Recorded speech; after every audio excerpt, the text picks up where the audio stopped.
எனது முகமன்களை தெரிவித்துக் கொள்கிறேன்.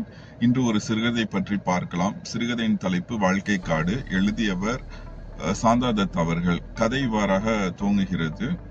ஒரு அத்துவான காட்டில் கமலினி கிருஷ்ணா என்னும் தம்பதிகள் சுற்றுலா வேண்டி செல்கிறார்கள். அங்கு திடீரென்று ஒரு வெடிச்சத்தம். அந்த வெடிச்சத்தம் ஒரு விலங்குகளை வேண்டி யாராவது போட்டிருக்கலாம் என்ற அதே வேளையில் யாரும் இங்க இருக்கிறாங்கிற ஒரு நம்பிக்கை அவங்களுக்கு ஒரு இலகு ஏற்படுத்துது. ஏன்னா ஒரு திகழடைஞ்சு போய் இருக்கிறாங்க. அதுக்கு முன்னாடி ஒரு 2 நாள் அரக்கு மலை, அப்புறம் அனந்தகிரி, இந்த மாதிரி இடங்கள்லாம் அவங்களுக்கு ரொம்ப கலகலப்பா ரொம்ப நல்லா போணுச்சு. ஆதிவாசிகளுடைய அந்த ஆட்டம் பாட்டம் இரவு நேரங்கள்ல நல்லபடியா சென்றுச்சு. இப்ப இவங்க வந்திருக்கிற டைடோ பார்க்குங்கிற அந்த ஒரு ரிசார்ட்ல அவங்களுக்கு அந்த ஒரு இது கிடைக்கல. ஏன்னா இவங்க வரும்போதே சாயங்காலம் ஆயிடுச்சு. இப்ப இருண்டு ஆயிடுச்சு. இப்போ அந்த பூச்சிகளுடைய சத்தம், அந்த பாம்பு ஒரு ஊர்வது போன்ற ஒரு மாயை, இதெல்லாம் அவங்களுக்கு ரொம்ப திகிலூட்டுவதா அமையுது. இப்போ இடையில இந்த வெடிச்சத்தம் கேட்ட உடனே அவங்களுக்கு இனம் புரியாத ஒரு உணர்வு. இப்போ என்ன பண்றாங்க, அப்ப கிருஷ்ணா கதவெல்லாம் அடைச்சிட்டு உள்ள இருக்க வர்றான். அந்த கமலினி படுக்கையில உட்கார்ந்து இருக்காரு. அப்போ கிருஷ்ணா கமலினிய சமாதானப்படுத்த போறாரு. பயப்படாத, உனக்கு பயமா இல்லையா அப்படிங்கிற மாதிரி கமலினி கேக்குறாங்க. இல்ல, ஒரு இது வேண்டிதானே வந்தோம், எவ்வளவு அழகா இவங்க அமைச்சிருக்காங்க பாரு, இயற்கையோடைய ஒரு ஒன்றி ஒரு தங்குமிடமா எவ்வளவு அழகா கவர்மெண்ட் அமைச்சு கொடுத்துருக்கு அப்படிங்கிற மாதிரி இவர் சொல்றாரு. அதுக்குன்னு ஒரு டிவி எதுவுமே இல்ல, ஒரு மேசை 2 நாற்காலி இதுதான் இருக்குது. ஏன்னா இவங்க அந்த ரிசப்ஷன் அந்த கீழேருந்து இவங்க இருக்கிற அந்த காட்டத்துக்கு வர்றது ஒரு 124 படி இவங்க ஏறணும். அது வழியிலேயே இந்த மாதிரி பூரா, பல்லி, கம்பளிப்பூச்சி, கருகருன்னு கம்பளிப்பூச்சி, மரவெட்டை, இதெல்லாம் இளைஞ்சிட்டு இருக்குது. அதெல்லாம் தாண்டி வரத்துக்குள்ளே இவங்களுக்கு போதும் ஆயிடுது. ஒரு பாதி அளவு அவங்களுடைய அந்த உற்சாகம் கம்மியாயிடுது. பார்த்தா அறையோடைய நிலவரமும் இப்படி இருக்கும்போது அவ அப்படியே சோர்ந்துடுறா. அப்படியே அந்த இருட்டு ஆக அந்த ஒரு இதுவும் போயிடுது. ரொம்ப ஒரு மாதிரி பயமுறுத்துற மாதிரியே அந்த ஒரு சுற்றுப்புறம் இருக்குது. அப்போ இவன் சமாதானம் போய் கட்டி பிடிச்சிக்கிறான். அந்த நேரத்துல யாரோ கதவு தட்டுற சத்தம் கேக்குது. இங்க ஒரு காலிங் பெல் கூட இல்ல அப்படிங்கிற மாதிரி அவ சொல்றா. அவளை வேலைக்கு விட்டுட்டு போய் பார்த்தா அந்த ஹோட்டல்ல இருந்து சாப்பாடு அனுப்பியிருக்காங்க. ஸோ இலத்தலை, காய்கறி, இது மாதிரி பச்சை காய்கறி எப்படிதான் அனுப்பான்னு சொல்லிட்டு அதுலயும் பயந்துட்டு இருந்தா.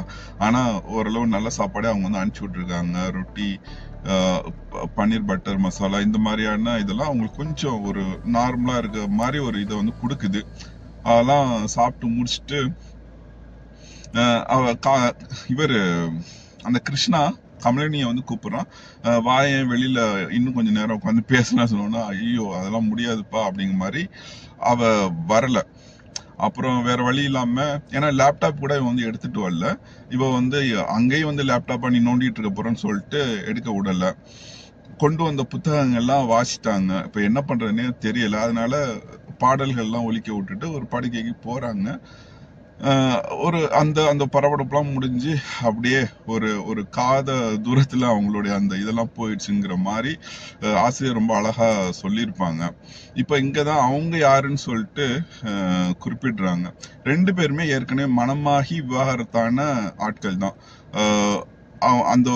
அந்த திருமணத்துல கசப்புல இருந்து அவங்க வெளியில இவங்க 2 பேரும் கல்யாணம் பண்ணிக்கிட்டு ஒருத்தவங்க புரிஞ்சுட்டு இப்பதான் அந்த தயக்கம் எல்லாம் போய் அந்த கடந்த காலங்களுடைய அந்த துயரங்கள் இதெல்லாம் ஒரு கசடு போல கொஞ்சம் கொஞ்சமா போயிட்டு இருக்குது. இப்பதான் கொஞ்சம் நல்லா அவங்களும் இயல்பா இருக்கிறாங்க அப்படிங்கிற மாதிரி அவங்களுடைய சிறு பிளாஷ்பேக் போயிட்டு வருது. இப்ப காலையில விடிஞ்சிடுச்சு. 5 மணிக்கே அழகா வெயில் அப்படியே பளிச்சுன்னு அடிக்குது. அதாவது முந்தைய நாள் சாயங்காலம் அந்த வெயில் எந்த அளவுக்கு அவங்களுக்கு திகில 5 மணிக்கே அந்த இருள் சூழ்ந்து எவ்வளவு திகில ஏற்படுத்துச்சோ, அதே மாதிரி 5 மணிக்கே காலை வெயில் இவங்களுக்கு அவ்வளவு உற்சாகத்தை, பிரகாசத்தை கொடுக்குது. ஒரு 7:30 மணிக்கே ஒரு புறவெளியில ஒரு 10:30 மணிக்கு உள்ள வெயில அந்த மலை பிரதேசத்துல 7:30 மணிக்கே கொடுக்குது. அப்போ வெளியில வந்து ரொம்ப ரசிக்கிறாங்க.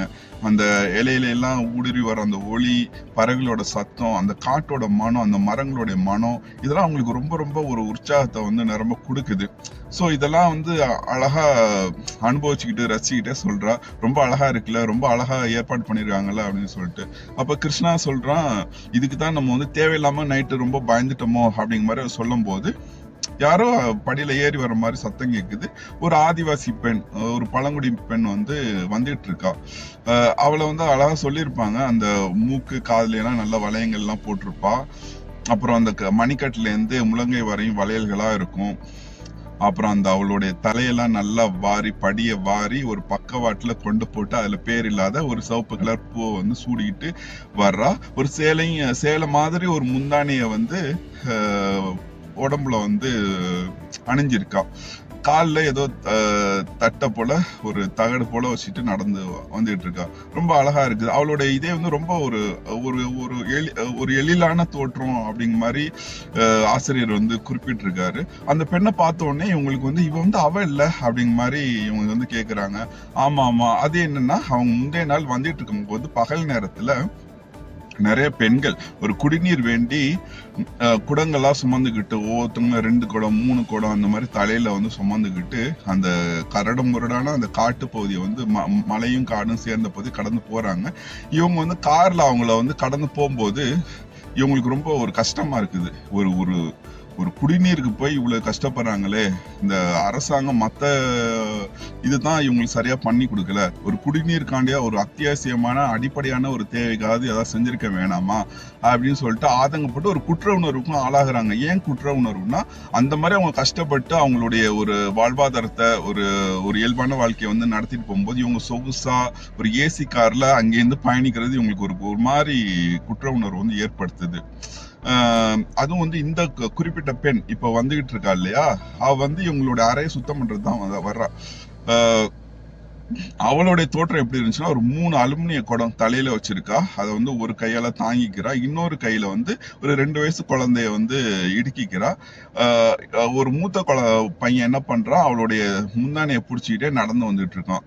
இதெல்லாம் அவங்களுக்கு ரொம்ப கஷ்டமா இருந்துச்சு இந்த மக்களுடைய அவதியை பார்க்கும்போது. ஸோ அவ வந்து நுழைஞ்ச உடனே அவளுடைய அந்த இன்னல்கள்லாம் மீறி இதெல்லாம் ஒரு ஒரு நெருக்கடிகள்லாம் மீறி ரொம்ப அழகா வந்து தெரியுறா. அதாவது இப்பதான் குளிச்சுட்டு இங்க வந்து பரபரப்பா கிளம்பி வந்த மாதிரி அவ்வளவு ஒரு புத்துணர்வா வந்து இவங்களுக்கு வந்து தெரியுறா. அப்போ இவ வந்து கேக்குறா, கமலினி அவளை பத்தி விசாரிக்கும் போது அவளோட பேரு பங்காருன்னு சொல்றா. அவ பேசுற தெலுங்கே ஒரு ஒரு வேறுபட்ட தெலுங்கு மாதிரி, மற்ற மொழிகள்லாம் கலந்த ஒரு புதுமையான தெலுங்கு மாதிரி இவங்களுக்கு வந்து படுது. ஆனா அழகா இருக்கு, கேட்கறதுக்கு ரொம்ப அழகா இருக்கு. அதையே ரசிக்கிட்டு வந்து இருக்கிறா. சரி, மேற்கொண்டு விஷயங்களை வந்து சேர்க்கும் போது இது மாதிரி என்னுடைய அந்த 2வது குழந்தை பிறந்த போதே என்னை கட்டின கணவன் வந்து ஓடிட்டான், இன்னொரு பெண்ணை கூட்டிட்டு போயிட்டான் அப்படின்னு சொல்லி கேட்கும்போது சட்டுன்னு இவளுக்கு வந்து வருத்தம் ஆயிடுது, கோபம் ஆயிடுது. ஏன் அவனை மாதிரி நீயும் வந்து ஒரு துணைய வந்து நீ தேடிக்கலாம்ல, நீ ஏன் தனியா இருந்து கஷ்டப்படுற, நீ அப்படி ஒண்ணு பண்ணுனா உன்னை பார்த்து 4 பேர் அந்த மாதிரி செய்வாங்க இல்லையா அப்படின்னு சொல்லிட்டு இது கிருஷ்ணா வந்து நினைச்சிட்டு இருக்கான். அவனோட குரலை கமலினி வந்து சட்டுன்னு வெளிப்படுத்தும் போது, ஐயோ தாய், அப்படியெல்லாம் நான் பண்ண எங்க இனத்துல வந்து என்னை கொன்னே போட்டுருவாங்க, அப்புறம் என் குழந்தைங்களுக்கு எல்லாம் யார் வந்து பாத்துப்பாங்க, அவங்களுக்கு வந்து ஒரு ஆள் வேணாமா அப்படின்னு சொல்லிட்டு அவ சொல்லும் போது ரொம்ப ரொம்ப யதார்த்தமா தன்னுடைய கஷ்டத்தையும் போராட்டத்தையும் ரொம்ப யதார்த்தமா அவள்கிட்ட வந்து சொல்றா. அந்த தன்னம்பிக்கையும் வர்றதை எதிர்கொள்ற அந்த துணிவையும் இவங்க வந்து ரொம்ப கமலினி வந்து ரொம்ப ஒரு நல்ல ஒரு விஷயமா, நம்பிக்கை தர விஷயமா வந்து பாக்குறான். அப்படி பார்த்துட்டு இருக்கும்போது இந்த செய்திகள்லாம் அவளை பத்தின அந்த பங்காரு பத்தின செய்திகள்லாம் இவன் கிருஷ்ணா காதுல விழ அப்படியே சுத்தி முத்தி பாக்குறான். அந்த காட்டுல இருக்க அவ்வளவு அழகான காட்டுல இருக்க அடர்ந்த காட்டுல இருக்க அந்த ஒவ்வொரு இலையும் கொட்டி போய் அந்த காடை விரிச்சோடி காணப்படுது. அதாவது அது வந்து ஒரு அழகான ஒரு ஊமையா தான், அதாவது அந்த ஆசிரியருடைய ஒரு இதை தான் நான் பாக்குறேன். ஏன்னா இவங்க 2 பேருக்குமே ஒரு ஒரு முதல் வாழ்க்கை ஒரு போராட்டமா ஒரு தோல்வியா போகும்போது 2வது வாழ்க்கை தன்னோட விருப்பப்படி வாழக்கூடிய அந்த ஒரு வாய்ப்பு இவங்க 2 பேருக்குமே வந்து கிடைச்சது. ஆனா அந்த மாதிரி ஒரு ஒரு சலுகை இங்க இல்லையே அந்த ஒரு ஒரு முற்போக்கான ஒரு வாழ்வியலோ மனிதர்களோ அந்த பங்காரு என்ற அந்த அதான் மலைவாழ் பெண்ணை சுற்றி இல்லையே அப்படிங்கிற ஒரு ஆதங்கத்துல அவனால பொறுத்துக்க முடியல. இது இன்னொரு விஷயத்தையும் தொடர்புபடுத்தி நம்ம பார்த்துக்கலாம். அவங்க வரும்போது சொகுசா கார்ல வந்துட்டு இருக்கும்போது இந்த மக்கள் படுற அவதியை பார்த்து ஒரு குற்ற உணர்வு ஏற்பட்டுச்சு இல்லையா, ஒரு இயலாமை ஏற்பட்டுச்சு இல்லையா, அதே மாதிரிதான் இதையும் நம்ம பார்க்க வேண்டியதா இருக்குது. பொதுவாவே இப்போ நம்ம ஒரு நல்ல வாழ்க்கை வாழ்றோம், நல்ல ஒரு ட்ரெஸ் போடுறோம், நல்ல சாப்பாடு சாப்பிடுறோம். அப்படி இருக்கும்போது யாரும் ஒருத்தவங்க ஒரு நம்மளை விட ஒரு கீழே இருக்கும் போதோ ரொம்ப போராட்டமான ஒரு வாழ்க்கையை வாழ்ந்துட்டு இருக்கிறத பார்க்கும்போது சட்டுன்னு நம்ம அதை ரொம்ப கஷ்டப்படுவோம் இல்லையா. நமக்கு கிடைச்சது ஏன் இவங்களுக்கு கிடைக்கல, இல்ல இவங்க இப்படியெல்லாம் கஷ்டப்படும் போது நம்ம இப்படியெல்லாம் இதில் அனுபவிக்கிறோமேங்கிற மாதிரி ஒரு குற்ற உணர்வு வரும் இல்லையா.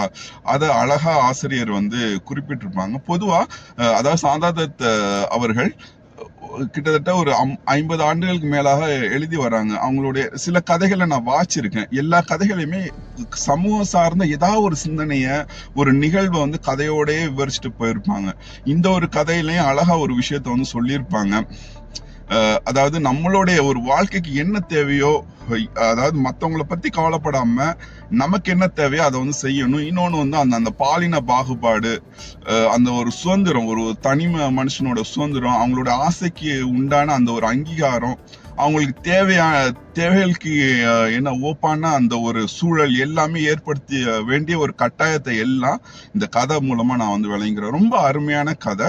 உங்க எல்லார்ட்டையுமே நான் பயந்துடுறதுல ரொம்ப மகிழ்ச்சி அடைகிறேன். இந்த கதை வாழ்க்கை காடு என்கிற சிறுகதை தொகுப்புல இடம்பெற்றிருக்குது. இந்த கதையோட பேரும் தலைப்பும் வாழ்க்கை காடு தான். இது திண்ணை பதிப்பகம் வெளியிட்டு இருக்காங்க. உங்க எல்லார்ட்டையும் பயந்துடுறதுல மிக்க மகிழ்ச்சி. நன்றி.